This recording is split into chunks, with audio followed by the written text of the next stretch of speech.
The former top executive and current whistleblower from Uber has come out to expose the company's dark secrets using globalism to gain access, dodgy access, to world governments and presidents and prime ministers.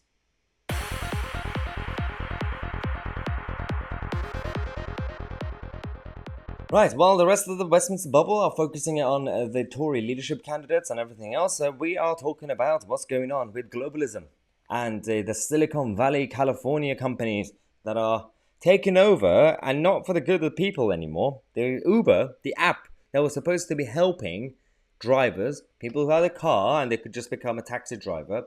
Technically, that was supposed to be the plan. And to also make things convenient for the passengers and customers in cities that could just get out of the house, quickly go on an app, get a taxi. The first thing that happened, now this company ruined the black cabs in London, the industry, and normal independent taxis across the world in any city. That happened already. And then they ruined their own riders, as they call them, their own drivers, because they completely mistreated them.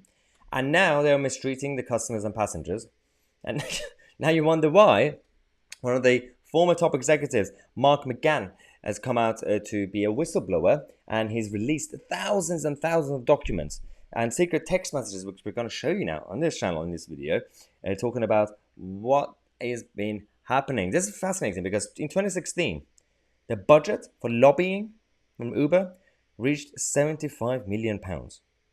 That was just the lobbying budget, by the way, in 2016. And since then, it's been going up and down, around the same figure. And you wonder what they were doing with that money, right? What do you think they were doing with that money? They were getting access, dodgy access, to the top of the government in the world that a normal business, small business can't do, a normal person can't do.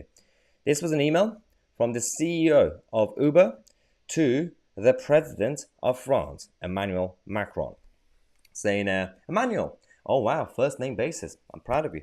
Name dropping. I was encouraged by your supportive comments. Thank you, sir. Thank you very much.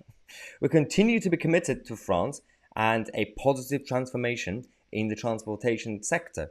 And I would love to have a quick chat with you, or to set up a meeting to discuss how we can continue to make progress in light of recent comments by government officials. Let me know if there's a time that makes sense to connect. Looking forward to chatting soon. And then we have a reply from Emmanuel Macron saying, yes, dear Travis, we would be happy to chat with you. Let us schedule that. Best, Emmanuel. I mean, this is not the worst part of it. This is just, big lobby firms using them to gain access. That's just every day. That's just normal. And there is a problem because there's no, democracy is not equal. As I said, a corner shop, an off license, can't really contact the prime minister to be like, let's have a chat, Boris. You can't do that. But these guys can, because they use their influence and have the power that they have over the population, the customers and their own staff, because they employ a lot of people. Now they're controlling their own staff in a bad way. This is what Uber have been doing in France and Paris. They had to deal with the protesters, the independent taxi drivers who were completely being mistreated by this monopoly. And this is not free market capitalism when it's not equal level playing field. It's corporatism. That's what's been happening. These taxi drivers don't have access to Emmanuel Macron. So the protests are happening. And then guess what the CEO of Uber did? The CEO of Uber told people, his people, in a secret conversation, if we have 50,000 drivers, they won't and can't do anything, the protesters. I think it's worth it. Violence guarantees success. This is mob rule mentality from the corporate level. It's not looking good. They also had access to the UK. This was the email between the Uber executive, the guy, and the CEO regarding George Osborne. Travis, I think this is worth you doing. We were going to get you in front of George Osborne when you are in London, but this is a much more private affair. No hanger-on officials or staffers. If you are free the evening of the 25th, I think it would be a good use of your time. You can't have secret meetings, private meetings. You need to have some sort of accountability. This is not, it makes no sense. It's not the communist Cuba. We could just have cash in hand with the president. We're supposed to have actual democracy here.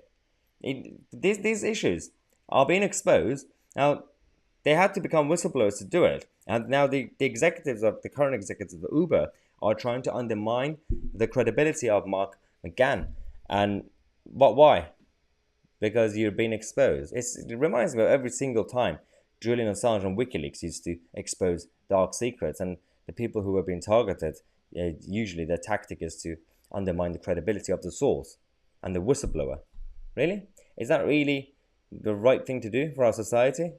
We are already going towards a corporatist mentality in the globalist world. I think we need to fight back. We need to bring back some common sense and sanity into our world. Otherwise, we don't even know who's running our country, let alone the continent or the global world that we have. I mean, the whole thing is going completely crazy anyway. We are where we are. Now we're going to come back. We're going to talk about net zero. Subscribe to the channel. I'm Tousi, and we are the media.